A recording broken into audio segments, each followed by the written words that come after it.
We are about 48 hours away from game day, Patriots versus Browns. You know what it is. We got to preview this game. We got to get into the nuts and bolts and get you prepared for what's going on at First Energy Stadium this week at 1 o'clock. We'll talk about the Browns offense versus the Patriots defense. What do they need to do to get some points on the board? Bill Belichick is the guru. We know that. We understand that. How do we combat that? Then we'll talk about the Browns defense versus the Patriots offense. No Mac Jones. You're going to have a backup quarterback. But remember, the Patriots will adapt and do whatever they need to do. Great showing last week, so we can't take that for granted. And then finally, we'll talk about the keys to victory, preview the game, and talk about what the Browns need to do in conclusion to make sure that they can get to 3-3 on a pivotal week. It's coming up all next on this episode of the Locked On Browns podcast. You are Locked On Browns, your daily Cleveland Browns podcast. Part of the Locked On Podcast Network. Your team every day.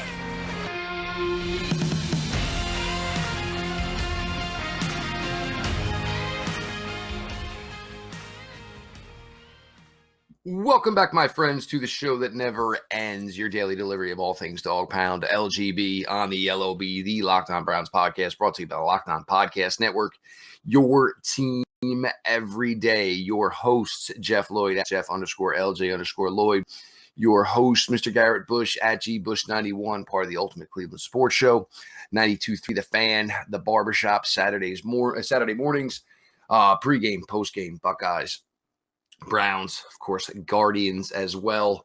And of course, we are both part of the 2-minute drill live on YouTube.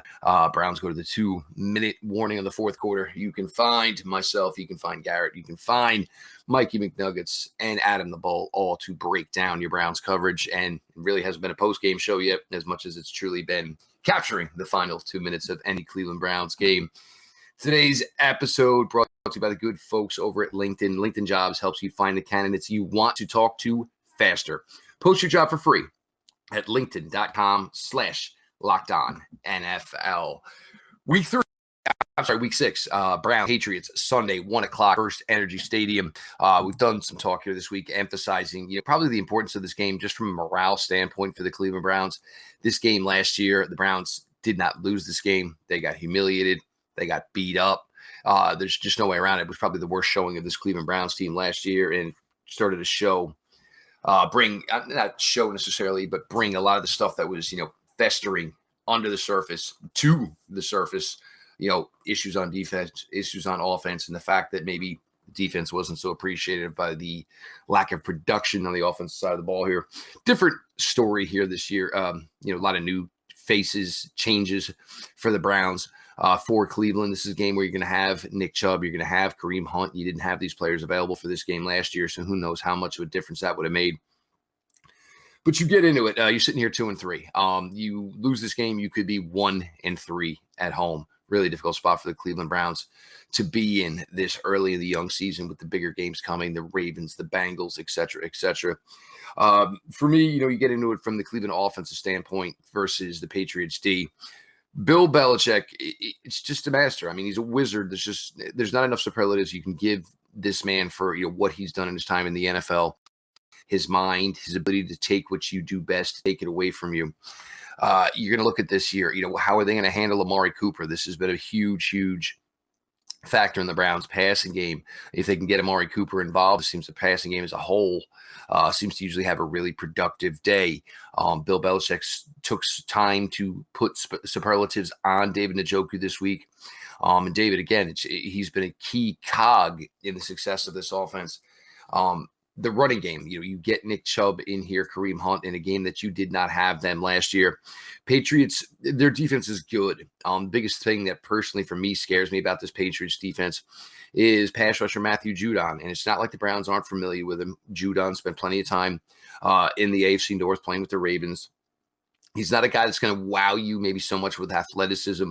But I think the thing I take away, and I spoke about this the other day on the Cross episode with Mike Debate from Locked On Patriots, Matthew Judon's just got a motor. He's like a dog with a toy that just won't stop. He goes. And you'll watch footage, you'll watch it back. You slow it down. And you see play looks like he's 100% absolutely out of the play. And then with the split second, guess who's the one who made the play, knocked the quarterback down, broke it up, whatever. It's Matthew Judon. This is a guy the Browns had to really put an onus on. And, for Cleveland's, there's got to be maybe you got to differentiate here a little bit, because anything that you have put on tape to this point with Jacoby Brissett at the quarterback position, Garrett, Bill has not seen it once. He's seen it twice. He's seen it 3 times. He's seen it 4 times. You got to understand, you just can't come in here with what you've done for the first 5 weeks, basically to the letter, and think it's going to work against a team like New England Patriots. Bill Belichick will forever and always be ahead of his opponent. Yeah, I think one thing, when you look at this game, Bill Belichick, we have talked about it before. We know what he's capable of in terms of making sure that he shuts down what you do best. And that's what, he hangs his hat on. They'll come in and the Patriots, they've never traditionally had a defense where they have a bunch of big name stars. You can think of a couple of them. Stephon Gilmore was there. You know what I'm saying? At the end, you had Sayal and some of those other guys, and Will Fork. But, for the most part, they don't have any superstar touted guys where, they're going to go out there and they just make splash plays and be very vocal and have name recognition. However, what they do best is playing as a unit. They're very sound, very gap line sound. Everybody has integrity in terms of what they're doing on their jobs. And they don't make too many mistakes. You don't see blown coverages. You don't see any of that. And so for the Cleveland Browns, you do have an advantage here. And the advantage here is your offensive line and your running game. And the running game so far for the Browns has been dominant, second to none. So when we look at this situation, the Browns going to run the football. And to me, if they could run the football, and I said this on Ultimate Cleveland Sports Show, I said if they can run the football, I think it's time to start talking about the fact that you can't stop Nick Chubb. Like, you can't stop the Browns running game. You just can only hope to limit them to a certain amount of yards. And that's your goal, because no one's going to out and out stop Nick Chubb in the running game, because even if you got 8 men in the box, that's great. Nick Chubb is the best back in the world, in the universe, at making one guy miss. And he does it in so many multitudes of ways. You could scheme something up and your free safety, strong safety, linebacker come free. He'll either run you over, he'll either run around you, he'll either give you a stiff arm, he'll hurdle you, he'll give you a move. And very rarely does one guy break him down. So even if you're the Cleveland Browns, you have to be patient in what you're going to do in the running game, and don't get out of your rhythm. Don't get out of what you want to do. Because the thing is, you can get the yards. The yards will be there. You just have to commit to it and have the iron will to say, look, we're going to run this regardless of what y'all talking about, because we feel like we got better players. My guy is better than yours. That's why they call ISOs in basketball. They call ISOs in basketball because you feel that my guy with the ball is better than your guy. And that is something we haven't really seen the Browns commit to like over and over, like the Falcons did a couple of weeks ago. And so that's available for them. I think the Browns should be able to score points, and it's showing they're one of the more prolific offenses. They're a team that actually is putting up a lot of points. They're just doing it unconventionally in terms of the running game. It'll be interesting from the fact that, Bill Belichick and his staff this year obviously knows Jacoby well, brought Jacoby into the league. Jacoby cut his teeth playing time wise in the NFL with the Patriots, before moving on, obviously, Indianapolis, Miami, and of course now with your Cleveland Browns. So, Bill is going to know this quarterback well. Did not see Nick Chubb or Kareem Hunt last season. So that, does bring a challenge for the Patriots. It certainly brings an advantage for the Cleveland Browns. The Patriots have not seen Nick Chubb since 2019 in a game where he had 20 carries for 130 plus yards. So he has had success against a Belichick unit to this point in his career. It's paramount for the offense here. And look, you need to get off again to a start similar to he did last week. Last week it was 14-0. This week, 7-10. You guys got to get up. Number one, you can hopefully try to find a way to keep New England, kind of out of the running game. And we'll see. We're going to get to that here in just a minute about how New England's going to handle the offensive side of the ball, because, I kind of have a couple thoughts here as far as that. I think everybody just assumes, what Bill is going to look to here. But it's paramount. This team needs to play and get going out there with more confidence. And obviously the best way to have confidence throughout a game is to be playing with the lead. And we've talked about the lack of productivity out of the pass rush. Myles Garrett has been double teamed a ton, but other guys got to be willing to make plays. Other guys have to make plays. If that's, you're going to go against a young quarterback, most likely in Bailey Zappi, if that's blitzing, doing anything you can essentially to, rattle the cages, so to speak, on the young signal caller for the Patriots. We're going to flip it up here. We're going to talk a little bit about the Browns defense versus the Patriots offense. Again, for the Patriots, second straight day, just listing anybody injured as limited. So, idea we'll probably get a more claritative come Friday afternoon as far as maybe who could be in, who is out for your New England Patriots. Garrett Bush, Jeff Lloyd, your latest Locked On Browns. These days, every new potential hire can feel like a high-stakes wager for your small business.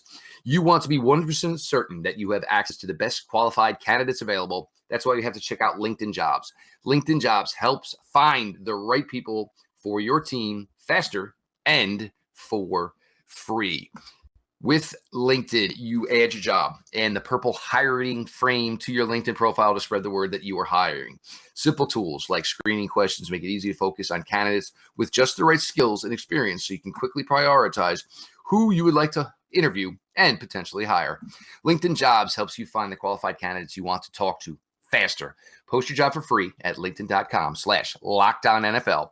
That's linkedin.com/LockedOnNFL to post your job for free. Terms and conditions apply. Welcome back to the Locked On Browns podcast. G. Bush, Jeff Lloyd.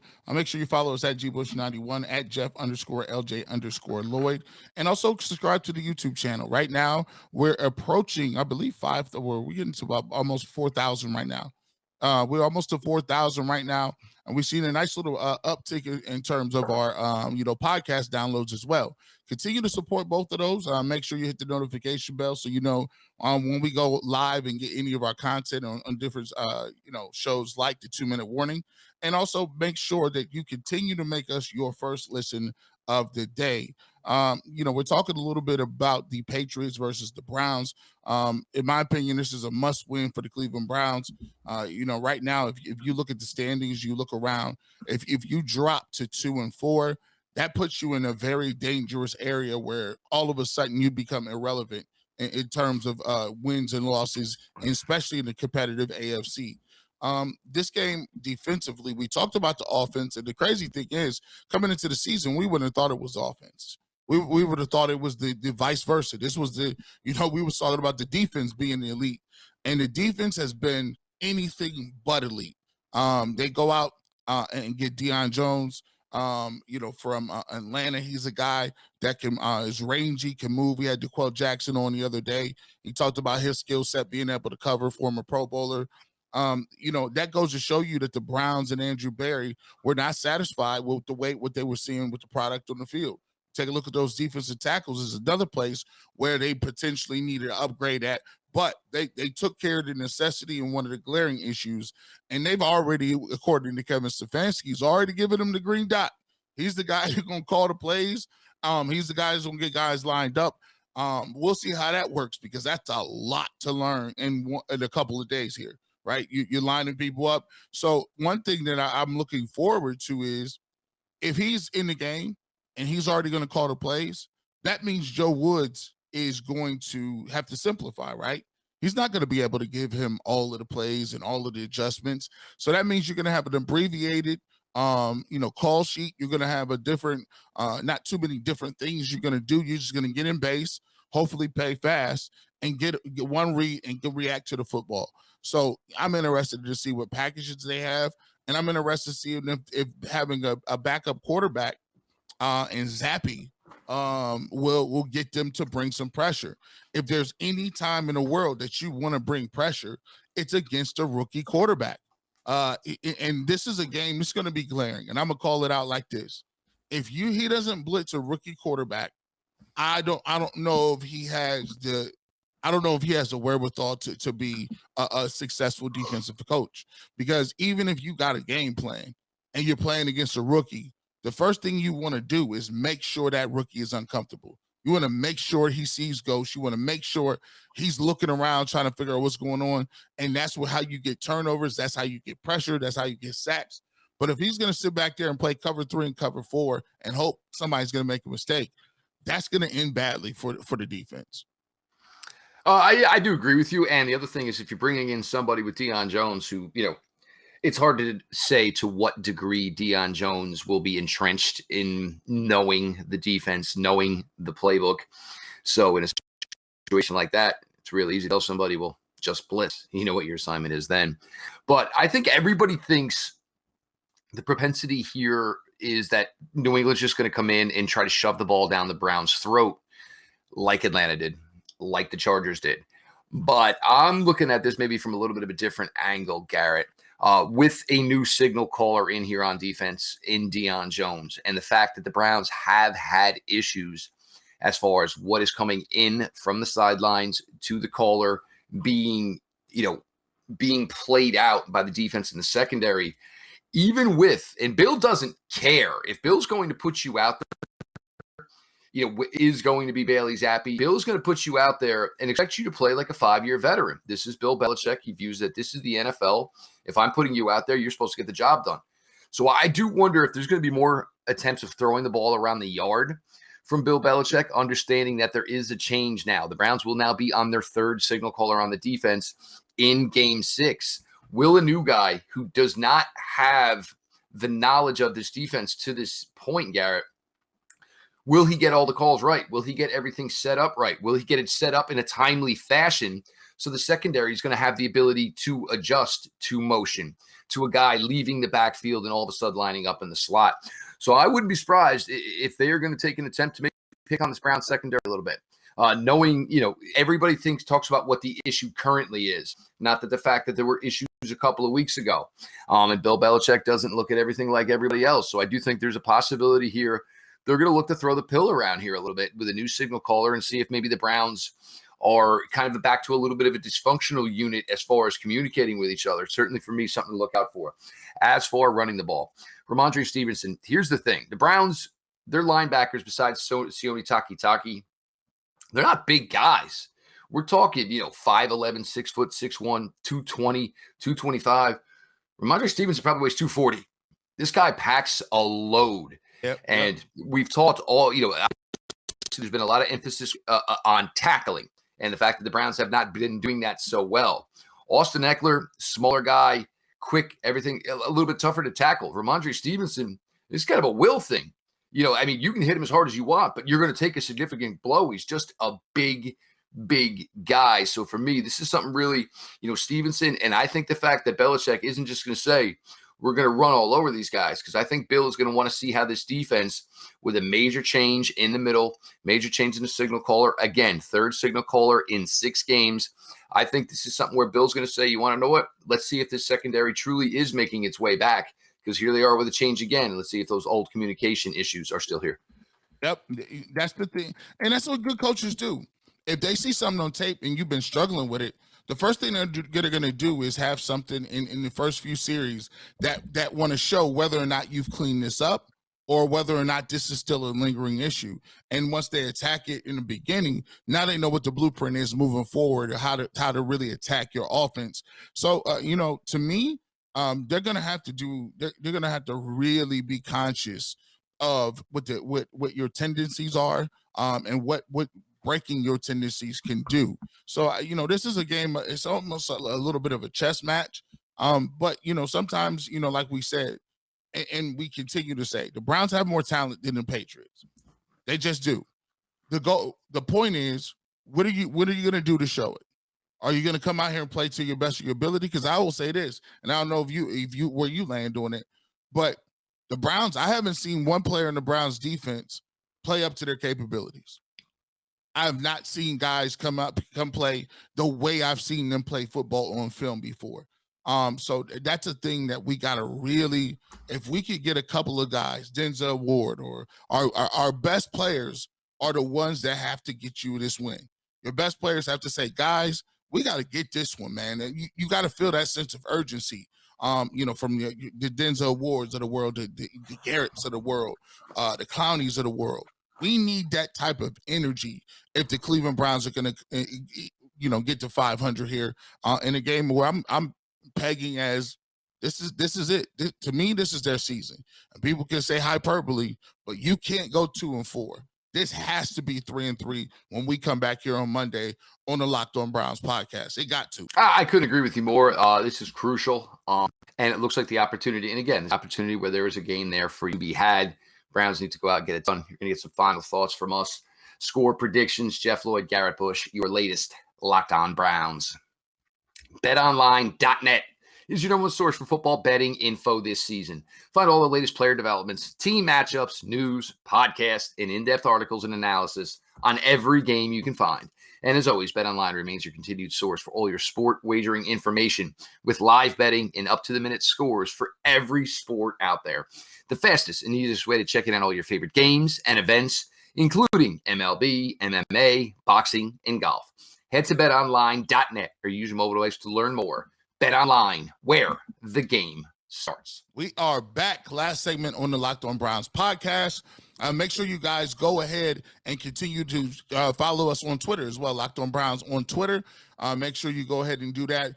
We'll definitely be having some stuff on there. Everything we post and tag on Locked On Browns on Twitter. So if you're on Twitter all the time and you just want to catch the content, you should be able to get any of the videos there as well. Jeff, we just got done talking about offense, defense for both teams. Let's get into some of these predictions and how you see the game and keys to victory here. For me, I look at it in terms of the guys that need to show up on offense and defense are the same guys that we talk about week to week. I thought Donovan Peoples-Jones did a really good job of basically catching the footballs that he had. Every time he caught the ball, there was always somebody over him. It was a contested catch. He was diving to get him, but that's what you need. You don't need, a burner, or you don't need a top flight receiver at the number 2. It'd be great to have one, but as long as he's going to catch the catches that he's supposed to, that's going to help out this offense. I think when you look at it, Amari Cooper, the Browns always fare better when Amari Cooper is able to catch the football. He's able to be schemed open. And then, obviously it's the running game. One thing that I've noticed this year as well is Kevin Stefanski has not been able to get that screen game going. Guys are kind of keying on it. It's some stuff that they see in film. And I talked to Maurice Clarett the other day. He said, yeah, I noticed that, when the Browns are in a 3-by-1 formation, there's a lot of times that's a clear indication that they're going to run screen. And, they run screen a lot with Kareem Hunt, and so now you see defensive linemen just standing next to the screen and you got to throw the ball on the ground. So I think there's a couple of things that the Browns need to do. They need to break tendencies a little bit in this game. Bill Belichick's going to be all over what you've been doing so far. So the cool thing about it is you might see a lot of plays that the Browns haven't seen. You might see a lot of formations that you're not used to seeing, right? Because that's the key to getting those guys off kilter, moving around so you can move the football. On defense, it's time for Clowney and Myles Garrett to get after the quarterback. I need y'all to win your one-on-ones. I get it. I understand. I understand that, you're not getting much help in terms of blitzing or a lot of movement or a lot of stunting. But here's the thing. I need you to get off these blocks, and I need you to take it personally and say, even if Joe Wood's not going to give me no help, I don't need to help. We need to take it upon ourselves to get to the quarterback and get there a lot of times. That's a huge one for me. And then finally on defense, I'm looking to see gap integrity. If you're in B gap, you got B gap. If you in C gap, you got contain, you got C gap. Do your job. Don't be all in A gap if you got B gap. Don't be all in C gap if you're supposed to be in A gap. Understand, and don't take the path of least resistance. A lot of times is you might have a move up front and you're trying to make a move, and all of a sudden he stonewalls that move. Now you think, oh, I'm going to come up underneath. I'm going to do it underneath. No. If he gets you in that first move, you can't take the path of least resistance because you got C gap. Don't be coming underneath and losing your team. That's one of the things that was so poor when I saw Denzel Ward and a group of DBs on all 22. They just all got washed, all conglomerated, cut off on a goal line by one dude. I said, this looks like Pee-wee football. All of that has to go. All of that has to be cleaned up. And those are the keys to victory. By the way, Kate York, make your kicks. Stop playing around with me. Make your kicks if you get an opportunity. Yeah, I mean, Cade York, you went from basically, being LeBron James in Cleveland to almost now like people want to regard him as Keith Hernandez, for God's sakes. So, young man, look, it's not the easiest job in the world. We know it. But, just split those uprights for his kid, all right? That's what we're talking about. I think your point is excellent, and I tried to harp on that earlier. You can't go into a game against Bill Belichick and say, here's what we're doing, and know that Bill has already seen this stuff on film. There's got to be newness to this. If you have not been using a lot of motion, this might be a week where you need to pick up more motion, jet sweep motion, anything to keep these guys focused on basically the special sauce before the actual entree comes, which is the actual play, most likely Nick Chubb, who we're kidding. But you have to be able to do this here with Bill Belichick. You cannot come out here and just run everything the way you have on film for the first 5 weeks. The Patriots have seen it. They've digested it, and Bill's got a number of ways to combat these types of things. You just don't go playing simplicity with a guy who probably knows your system as well as his own and every other team in the NFL. That is just the way it works. Defensively, I couldn't agree more with you. I'm actually going to put this on everybody. It's time for the names to go get a W here this week. Whether it's the Amari Coopers of the world, the Myles Garrett, Jadeveon Clowney's, look, 2.5, 3 sacks. Guys, can we get at least one? But, you got to go out there and get this done. And if it's most likely a rookie quarterback in Bailey Zappi, you're going to go out there and you're going to look at 2 former number 1 overall picks, 6'5", 275 pounds, long, athletic, just a bunch of absolute freaks of nature. Bailey Zappi, the whole point for the Browns should be to make his day as uncomfortable and as unpleasant as possible.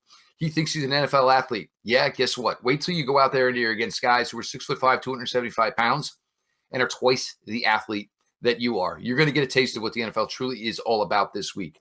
I think the Deion Jones acquisition is going to make a big difference because Deion, he's already a veteran in this league.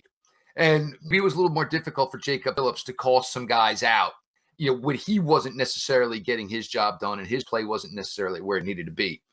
Deion Jones knows he was brought in here for one specific reason: to be the signal caller of this defense, to be the guy who usually should lead this team in tackles every single week. If there is something that is preventing him from getting his job done, I am sure they have already told him, you tell them. And look, if it's 96's fault, you tell 96. If it's 93's fault, you tell 93. Because there is all of a sudden now we are back to a veteran presence as a signal caller who should have no issue making sure that this team is lined up correctly, executing correctly on the defensive side of the ball here. Look, for all involved, Joe Woods needs a big day because if it's not, I got to be honest, we're not sure if this Browns defense plays poor on Sunday. I can't guarantee you Joe Woods is going to be here to tell the tale on Monday of what happened against New England. I'm just not sure because you cannot put together 3 embarrassing showings on the defensive side of the ball 3 weeks in a row. In this league, you can't do that and usually keep your job. Browns need this. The Browns have to have this. I think the Browns will find a way to get this one out. Garrett, I'm feeling something like 27-20, something of that nature. Man, I think, look, I had them down to this. I told them they win 23-7. And my headline leads that the Browns defense with Deion Jones steps up, man. I got a 23-7. That's what the type of game they're supposed to be having.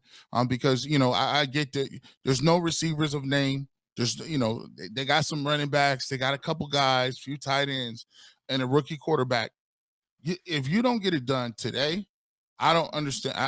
I think there's going to be some permanent and large ramifications if they lose the game, and rightfully so, because this team is not, and this team has made a living on doing that, right? They did this with Allen a couple years ago in Detroit, We go out to not Detroit, but excuse me, Denver. We go out to Mile High. A guy comes off the practice squad, never's taking a snap, and you lose to him. That's unacceptable. Either for the players or the coaching staff in not getting those players to perform or calling the right game. So I think I got a 23-7. Hopefully we come back here on Monday and we're talking about a victory. Absolutely. Browns absolutely need to have it. Baltimore sitting at 3-2, Bengals sitting at 2-3. We'll see how those two teams fare this weekend. But for the Browns, look, if you're going to get closer and closer to, being a relevant squad when Deshaun Watson comes back, you absolutely have to win this weekend. It is paramount. Garrett Bush, a part of the Ultimate Cleveland Sports Show, Monday through Friday, 11 to 1. The Barber Shop, 92.3 The Fan, Saturday morning, pregame, postgame, Browns, Buckeyes. And, of course, you can catch Garrett today with the Ultimate Cleveland Sports Show, guys, with Guardians postgame coverage when it wraps today from Yankee Stadium. Check us all out, 2-minute warning. Sunday, as we go there. Hopefully this will be one where the game is in fact decided. It's been a lot of fun covering it either way up until this point. Make sure you're following at GBush91. Myself, Jeff Lloyd, at Jeff_LJ_Lloyd. The show itself at Locked On Browns. Follow back account. Appreciate you all for making Locked On Browns your first listen, whether it's on your favorite podcast app, of course, on YouTube. Make sure you subscribe. Make sure you have the notifications on so when the content drops, you are ready to digest it. And, of course, the Roku app. Go ahead, check it out. Locked On Cleveland Sports. You'll find us. You'll find Locked On Guardians, Locked On Cavs, and, of course, the Ultimate Cleveland Sports Show. All that being said, this has been your daily delivery of all things Dog Pound. LGB on the LOB. Let's go, Browns. Gotta have it.